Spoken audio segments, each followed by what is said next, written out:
जय भोले बाबा। आज दूसरी सोमवारी है और दूसरी सोमवारी के दिन एक ऐसा खबर लेके आया हूँ जिस खबर को सुनने के साथ ही आपके होश उड़ जाएंगे। ये होश मैंने नहीं उड़ाया है, ये होश झारखंड मुक्ति मोर्चा के जिला अध्यक्ष हीरालाल मांझी ने उड़ाया है। कल ही उन्होंने अपने सोशल साइट पर एक पोस्ट किया और उस पोस्ट करने के बाद ही पूरे शहर में खलबली मच गई। लोग एक दूसरे से चर्चाएं करने लगे कि आखिर इस पोस्ट का क्या मतलब है, इस तस्वीर का क्या मतलब है, आखिर हीरालाल मांझी क्यों पूछ रहे हैं हेमंत नहीं तो आखिर कौन, उनका ये पूछने का मकसद क्या है, आखिर लोग समझना चाह रहे हैं। लगातार लोग हमसे टेलीफोन कर रहे हैं और पूछ रहे हैं कि हिमांशु भाई आखिर हीरालाल मांझी ने इस तरह का पोस्ट क्यों किया है, क्या प्रश्न पूछना चाहते हैं, क्या झारखंड में सरकार गिरने वाली है, क्या झारखंड मुक्ति मोर्चा की सरकार जाने वाली है, क्या झारखंड में फिर से बीजेपी आने वाली है कि कांग्रेस नई समीकरण की तलाश कर रही है। इन तमाम मुद्दों पर बात करने के लिए हमारे साथ हमारे वरिष्ठ पत्रकार राम नारायण शर्मा हैं, जिनसे हम लोग समझने की प्रयास करेंगे। शर्मा जी, बहुत स्वागत है। आज दूसरी सोमवारी। जी बिल्कुल, आज भोले बाबा के जलार्पण की दूसरी सोमवारी है। सावन का पावन महीना है और इस पावन महीने में दुमका की धरती में कुछ नया गुल खिलने की कोशिश हीरालाल मांझी ने संकेत दे दिया है। और कहा जाता है हिमांशु जी, तस्वीर बोलती है। तो ये जो तस्वीर उन्होंने शेयर की है, ये तस्वीर बहुत कुछ बोल रही है झारखंड की आने वाली राजनीति को लेकर। और आपने भी साफ साफ कहा कि अब समीकरण बनने तय हो गए हैं और हमें लग रहा है कि अब झारखंड एक बार फिर महाराष्ट्र के रास्ते पर चलने को तैयार हो चुका है। हिमांशु जी, सबसे बड़ी बात कि क्या लोग मुझसे पूछ रहे हैं, लगातार पूछ रहे हैं कि हिमांशु भाई जरा बताएं, हमारी हैसियत ही नहीं है कि हम सरकार के बारे में चर्चाएं करें, क्योंकि हम स्थानीय चैनल है, हम इतनी दूर की चर्चाएं नहीं कर सकते हैं। लेकिन हमारे दर्शकों ने जितना प्रेशर किया है, जितना पूछा है हमसे, उनकी ताकत के बाद हमने एक समीकरण जानने का प्रयास किया। आपसे भी हमने कहा एक बड़ा समीकरण जानना चाहते हैं और हमारे दर्शकों को बताएं कि अगर सरकार कुछ सोच रही है, अगर राजनीतिक दल के लोग कुछ सोच रहे हैं तो क्या सोच रहे हैं और क्या परिवर्तन हो सकता है, और क्या ऐसा कोई आंकड़ा है भारतीय जनता पार्टी के पास कि ये जो सावन का महीना चल रहा है उनके लिए भी सावन का महीना शुभ हो जाए। राजनीति में हिमांशु जी साफ कहा जाता है कि हमेशा संभावनाएं बनी रहती है। और आपने अभी महाराष्ट्र का नज़ारा देखा है कैसे संभावनाएं बनी, और उसी के समय ये कयास भी लगाया जा रहा था कि इसके बाद झारखंड की बारी होगी। और जैसा कि आप पूछ रहे हैं, भारतीय जनता पार्टी तो इनके जो दिग्गज राजनेता हैं, जिनको चाणक्य कहा जाता है भारतीय जनता पार्टी का, और लगातार आप देख रहे हैं कि रांची से दिल्ली दौड़ लगातार चल रही है, तो इसका कुछ ना कुछ मैसेज है। और ये जो अचानक हीरालाल जी ने मैसेज किया, इसका भी कुछ ना कुछ मैसेज है। और भारतीय जनता पार्टी की जहाँ तक बात करें तो हमसे बड़े बड़े धुरंधर उनके पास है, और कहीं ना कहीं कुछ ना कुछ समीकरण उन्होंने जरूर बैठा लिया है, तभी इस तरह के कयास लगाए जा रहे हैं। और जैसा कि आपने कहा कि अगर पॉसिबिलिटीज होती है तो भारतीय जनता पार्टी के लिए क्या कुछ इस प्रदेश में संभावना बनेगा इस सावन महीने में।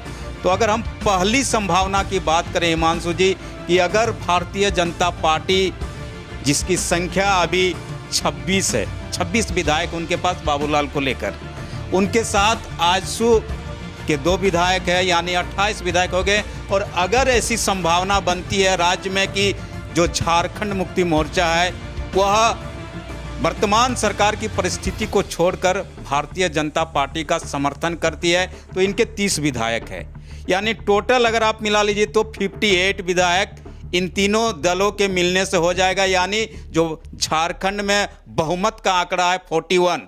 चलिए, पहला रुझान विधायक ज्यादा है। पहला रुझान आपने दे दिया है, तो सुना आपने, शर्मा जी ने पहला रुझान दे दिया है। शर्मा जी से फिर से जानते हैं वो 3 बड़ी पार्टियां कौन होगी जो एक साथ अगर मिल जाती है तो समीकरण बदल जाएगा। भारतीय जनता पार्टी, हमारी जो वर्तमान झारखंड मुक्ति मोर्चा और आजसू है, बस 3 ही पार्टी चाहिए। और इन 3 पार्टी अगर मिल गए, दल और दिल मिल गया, तो फिर झारखंड का कमल खिल जाएगा। तो सुना आपने, शर्मा जी ने साफ तौर पर कह दिया है कि जो चर्चाएं हैं पूरे झारखंड में, इसकी चर्चाएं हैं कि किसी समय भी भारतीय जनता पार्टी और जेएमएम का गठबंधन हो सकता है। झारखंड मुक्ति मोर्चा और भारतीय जनता पार्टी एक हो जाती है तो उसे किसी की आवश्यकता नहीं है। कुछ तस्वीरें हम लोग देख रहे हैं लगातार दिल्ली से, मुख्यमंत्री दिल्ली में है, केंद्रीय अध्यक्ष भी उनके दिल्ली में है, तो क्या लगता है? तो मैं वही बोल रहा कि ये जो तस्वीर हीरालाल जी ने शेयर किया है, ये तस्वीर बोल रही है, और इस तस्वीर का मीनिंग यही है हिमांशु जी कि बहुत जल्द झारखंड की राजनीतिक समीकरण में कुछ न कुछ फेरबदल होगा, सरकार में भी फेरबदल हो सकता है। और ये जो भारतीय जनता पार्टी है, इनके चाणक्य अगर इसी तरह लोगों को दिल्ली बुला रहे हैं, इससे पहले आपने देखा कि बाबूलाल मरांडी जी को अचानक दिल्ली बुला लिया गया था, तो इसके कुछ न कुछ मायने हैं। और ये जो पहला समीकरण है जिसकी हम लोग कोशिश कर रहे हैं, संभावना दिखा रहे हैं, अगर ये बन जाता है तो झारखंड में कुछ ही दिन में, इस सावन महीने में एक नई सरकार आने वाली है। तो आपको क्या लगता है कि अगर झारखंड मुक्ति मोर्चा भारतीय जनता पार्टी के साथ चली जाती है तो मुख्यमंत्री किसका होगा? मुख्यमंत्री की बात अगर हम लोग कर ले, तो अगर भारतीय जनता पार्टी महाराष्ट्र वाला खेल करती है तो फिर तो आप समझ रहे हैं कि क्या होगा वहाँ। कोई नया मुख्यमंत्री बिल्कुल नया बन सकता है। और इसका मैं एक उदाहरण भी आपको बता सकता हूँ कि अभी झारखंड मुक्ति मोर्चा के साथ दो बड़े उनके नेता उनसे बिदके हुए, एक उनकी अपनी भाभी जी हैं और दूसरी जो लोबिन चाचा हैं वो हमेशा इधर उधर कर रहे हैं। तो इसको देखते हुए अगर झारखंड मुक्ति मोर्चा ना भी करती है तो उनके लिए बड़ा कांटे का ताज बनने जा रहा है, सबब बनने जा रहा है, और भारतीय जनता पार्टी कुछ ना कुछ करामात करेगी कमल खिलाने के लिए। तो सुना आपने, इस सावन के महीने में भारतीय जनता पार्टी के नेताओं के लिए खुशखबरी आ सकती है। ये संभावनाओं का खेल राजनीति है, यहाँ कुछ भी परिवर्तन हो सकता है।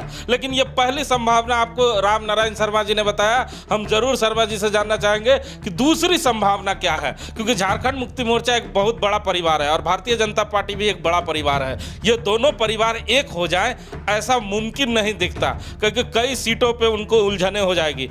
छोटी पार्टी थी तब जाके उलझने हो जाया करती थी, तो ये तो जेएमएम है, तो हमें नहीं लगता कि इसमें बात बन पाएगी। अगर नहीं बात बनती है तो क्या लगता है कि भारतीय जनता पार्टी दूसरा दाव क्या खेल सकती है? नहीं, अगर भविष्य में को देखते हुए झारखंड मुक्ति मोर्चा इनकार कर देती है समर्थन से, तब भारतीय जनता पार्टी के लिए दूसरी संभावना बनेगी, दूसरा समीकरण बनेगा। और इसमें सबसे अहम रोल कांग्रेस पार्टी का झारखंड में होने जा रहा है, जिसमें बड़ी उथल पुथल की संभावना अवश्य दिखेगी हिमांशु जी।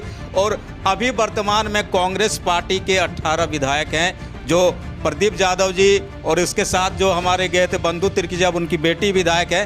18 विधायक हैं, और इस 18 विधायक में से सिर्फ अगर 11 विधायक की हम बात कर लें जो भारतीय जनता पार्टी के साथ मिल जाती है, 11 भारतीय कांग्रेस से भारतीय जनता पार्टी में चले जाते हैं। भारतीय जनता पार्टी के अपने 26 विधायक हैं, आजसू के 2 हैं।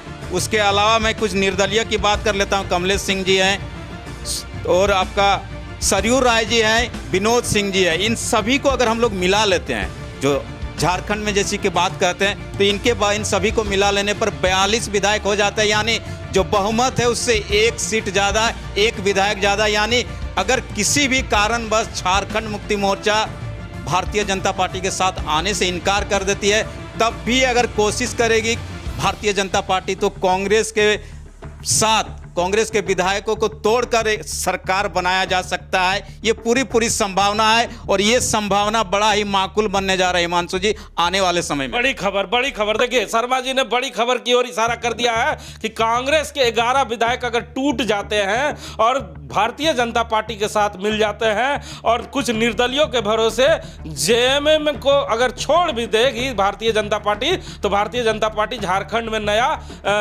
सरकार बना सकती है, जिसकी संभावनाएं शर्मा जी व्यक्त कर रहे हैं। लेकिन शर्मा जी से हम लोग और जानना चाहेंगे कि शर्मा जी 11 विधायक कांग्रेस के आपको क्यों लगता है कि टूट जाएंगे? क्योंकि राष्ट्रपति चुनाव में 10 विधायकों ने वोट नहीं किया। क्या इसी को देखते हुए आप इस चर्चाएं कर रहे हैं? जी, आपने सही कहा कि जिस तरह से वोटिंग हुआ राष्ट्रपति चुनाव में, इसके अलावा आप अगर अलग अलग विधायकों के मूड को देखिएगा, तो मूड के आधार पर कहा जाता है कि झारखंड में अब नैतिकता की बात तो राजनीति में नहीं के बराबर रह गई है। ऐसे में जो राष्ट्रपति चुनाव है और विधायकों के मूड को अगर देखा जाए, तो इससे साफ अंदाज़ा लगाया जा सकता है कि आने वाले समय में कांग्रेस पार्टी के साथ ही झारखंड में खेला हो सकता है। और इस खेला के आधार पर मैं ये अनुमान लगा रहा हूँ कि भारतीय जनता पार्टी अगर इस खेला को कामयाब करने में सफल हो जाती है, तो ये जो दूसरी संभावना है, ये झारखंड के परिदृश्य में, झारखंड के राजनीतिक दृश्य में बनेगी, और भारतीय जनता पार्टी यहाँ सरकार बनाएगी, और सरकार बनाकर फिर अगला जो शासन है वो भारतीय जनता पार्टी के यहाँ होने जा रहा है। तो सुना आपने, इस सावन के महीने में भारतीय जनता पार्टी के लिए खुशखबरी आ सकती है। साफ तौर पर राम नारायण शर्मा ने 2 बिंदुओं पे आपको बताया कि किस तरह भारतीय जनता पार्टी सरकार बना सकती है। अगर वो जेएमएम के साथ मिलती है तो उसे किसी की आवश्यकता नहीं है। जेएमएम, भारतीय जनता पार्टी और आजसू मिलकर एक मजबूत सरकार झारखंड में फिर से बना सकती है। अगर झारखंड मुक्ति मोर्चा इस पर राजी नहीं होती है तो वो कांग्रेस के अगर लगभग 11 विधायकों को अगर तोड़ने में कामयाब हो जाते हैं तो वो सरकार, एक नई सरकार बना सकते हैं कुछ निर्दलियों के भरोसे। यह संभावनाएं व्यक्त की जा रही है। जो झारखंड की राजनीति चल रही है उसके संभावनाओं के आधार पर शर्मा जी ने बताया है। इसकी हम पुष्टि नहीं कर रहे हैं कि कांग्रेस पार्टी के कोई विधायक टूट रहे हैं। हम इसकी कहीं से कोई पुष्टि नहीं कर रहे हैं कि निर्दलीय भारतीय जनता पार्टी के साथ जा सकते हैं। एक संभावना व्यक्त की जा रही है कि अगर ऐसा परिदृश्य बनती है तो भारतीय जनता पार्टी इन लोगों को लेकर झारखंड में एक नया समीकरण तय कर सकती है, नई सरकार बना सकती है। ये संभावनाएं हम व्यक्त कर रहे हैं। हम इस पे मुहर नहीं लगा रहे हैं कि किसी भी पार्टी का कोई विधायक टूट रहा है। कैमरामैन देवेंद्र के साथ जीपी हिमांशु, स्टूडियो।